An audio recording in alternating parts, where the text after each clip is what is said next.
बिस्मिल्लाहिर्रहमानिर्रहीम। आज जो टॉपिक हम डिस्कस करेंगे वो है electromagnetic radiation and there interaction with matter.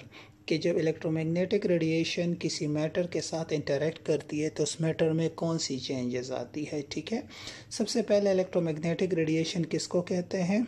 So those radiation which have electric field and magnetic field. वो रेडिएशन जिसमें electric field and magnetic field दोनों होते हैं और दोनों एक दूसरे के परपेंडिकुलर होते हैं, तो उनको हम क्या कहते हैं? Electromagnetic radiations. या those radiation which are not deflected in electric and magnetic field are basically called क्या? Electromagnetic radiation. Basic electromagnetic radiations are photon in nature.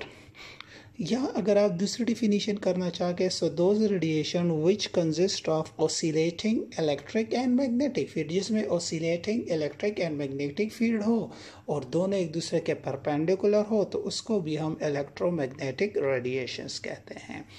फिर इलेक्ट्रोमैग्नेटिक रेडिएशन का अगर आप स्पेक्ट्रम देखें तो इसमें मुख्तलिफ़ किस्म की रेडिएशंस या वेव्स होती हैं, जिसको आप इस तरह याद कर सकते हो: RMIVUXG, RMIVUXG।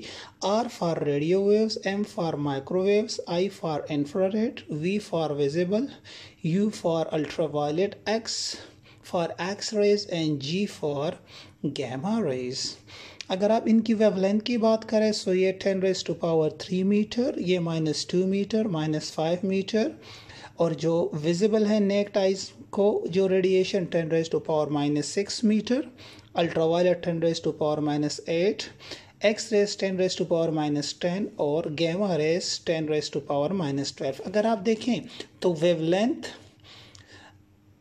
रेडियो वेव से गैमा रेस की तरफ क्या हो रही है? डिक्रीज़ हो रही है, और जब वेवलेंथ डिक्रीज़ होगी तो एनर्जी क्या होगी?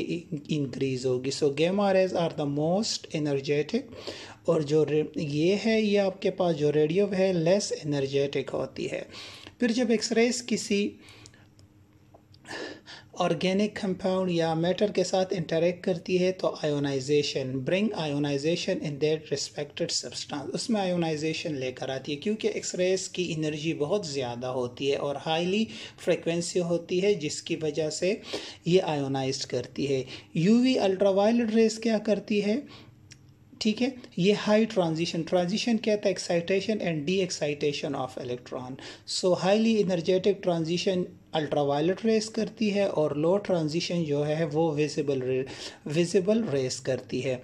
और हाई ट्रांजिशन और लो ट्रांजिशन या जिन रेडिएशंस की वजह से होती है उस टेक्निक को यूवी विजिबल स्पेक्ट्रोस्कोपी कहते हैं या स्पेक्ट्रोमेट्री कहते हैं। ठीक है, स्पेक्ट्रोस्कोपी बेसिकली कहते हैं द इंटरेक्शन ऑफ मैटर, ठीक है, विथ electromagnetic radiation, या the interaction of electromagnetic radiation with matter is called spectroscopy कहते हैं। और स्पेक्ट्रोमेट्री उसको कहते हैं जिसमें इलेक्ट्रोमैग्नेटिक रेडिएशन यूज़ ना हो, कोई और पार्टिकल यूज़ हो, लाइक इलेक्ट्रॉन यूज़ हो, तो फिर उसको कहते हैं स्पेक्ट्रोमेट्री, जिस तरह है मास स्पेक्ट्रोमेट्री। फिर अगर आप इंफ्रारेड देखें या microwave, infrared basically vibration of bond करती है और माइक्रोवेव रोटेशन ऑफ मॉलिक्यूल्स, और ये रेडिएशन जिस टेक्निक में यूज़ होती है उसको इंफ्रारेड स्पेक्ट्रोस्कोपी कहते हैं। Infrared basically vibration of bond पे डिपेंड करती है। और फिर जो लास्ट है रेडियो वेव्स है, वो स्पिनिंग ऑफ न्यूक्लियाई करती है। क्या? वो न्यूक्लियाई जिनमें ऑड नंबर ऑफ प्रोटॉन हो या न्यूट्रॉन हो उनको स्पिन करती है, सो उसको NMR स्पेक्ट्रोस्कोपी कहते हैं।